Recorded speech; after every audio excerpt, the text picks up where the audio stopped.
Look what Kaico Labs sent me for a review.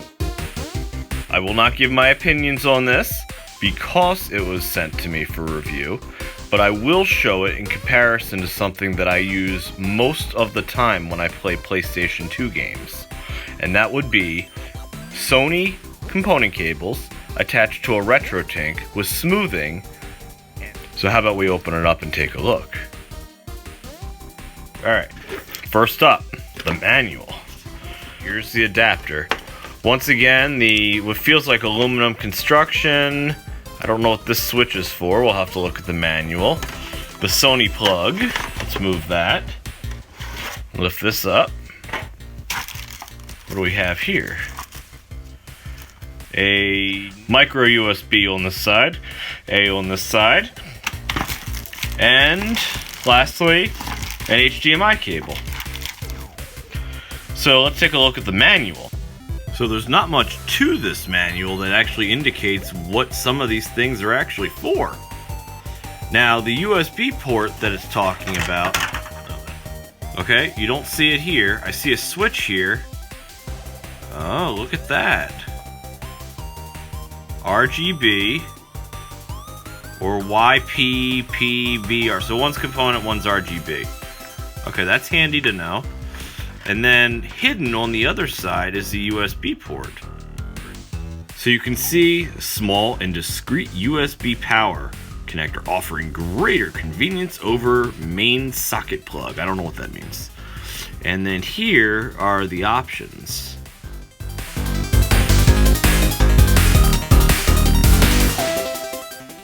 So the Kaico HDMI can function in both of these settings to ensure the absolute best possible image output. Change the setting in your PS2 configuration menu under Component Video Out heading to the YCBPBC blah blah blah. Okay, so that's what my thing is going to be set to. And then once it's set, change the switch on the HDMI adapter to that. Now, that's actually something useful because when I was using the level hike, I had to change it. And for the record, that one was sent to me for review as well. So that's actually interesting because I had to manually change that in my system.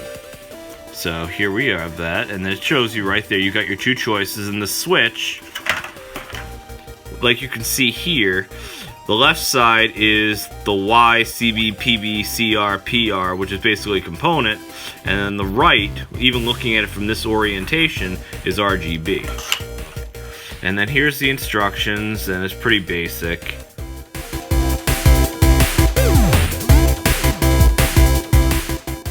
So it only goes up to 480p, which is great because, again, this is going to be compared against the cream of the crop, which is the RetroTink component, Sony component cables. Here we have it connected. The nondescript micro USB port. Now I'm just using this one because it's really long, and quite frankly I already can't find the other one. That right there, that's the RGB and composite switch. So I'm going to flip them back and forth just to see the difference once it's connected, and we'll see how it goes. We have contact. Alright, let's plug this thing into the back of my PlayStation. Okay, so you can see it's a little dusty over here, but I gotta put the Dreamcast away. In any case, it's in there.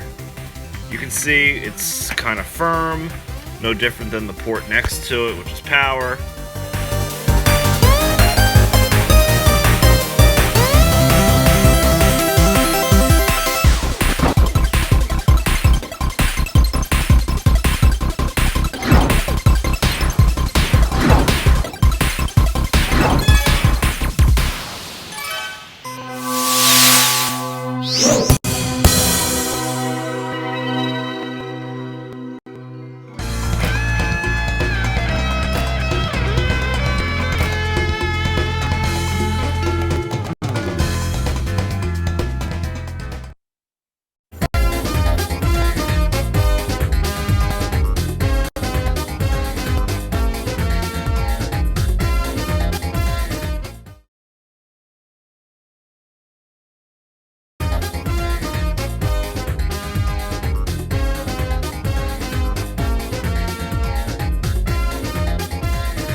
Get ready.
Go! And time over. I just could not keep up with myself. Now, on to the best Ninja Turtles game ever released by Konami. No, not that god-awful one. The one that's buried into the game. The arcade game. Here where you can play 4 turtles.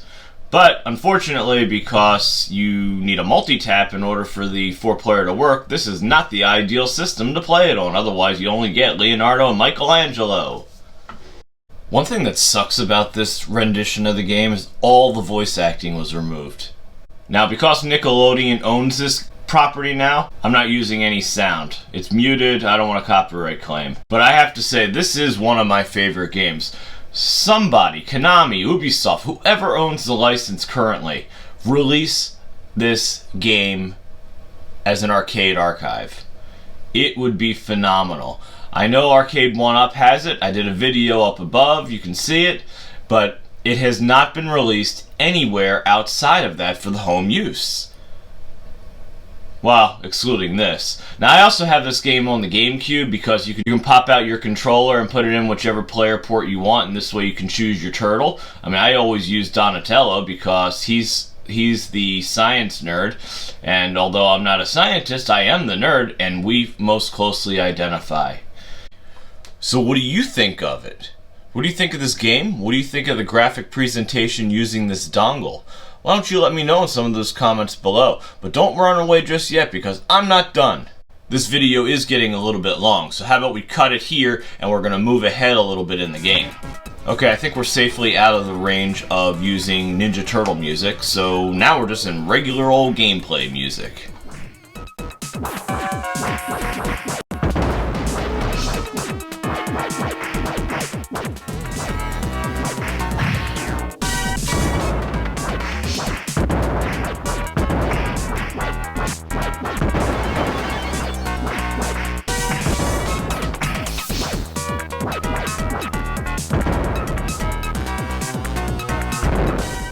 You know, I don't really like those yellows.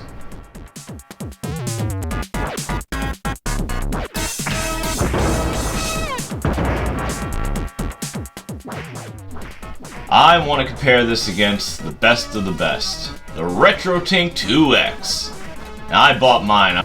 I'm not about to say it doesn't have its imperfections, it certainly does, but it also provides the best available video quality that I've seen so far. So it's the perfect thing to compare it against. How about we take a look? And we're now back to my normal setup. Component cables into the RetroTink with smoothing off. Ta-da! So what do you think of the change? Do you think the RetroTink looks better than this particular adapter, or do you think the RetroTink still exceeds? Leave some of those comments below. If you got this far, you probably liked the video. Well, how about checking out some of these other ones? And if you like them too, please subscribe. Have a good one.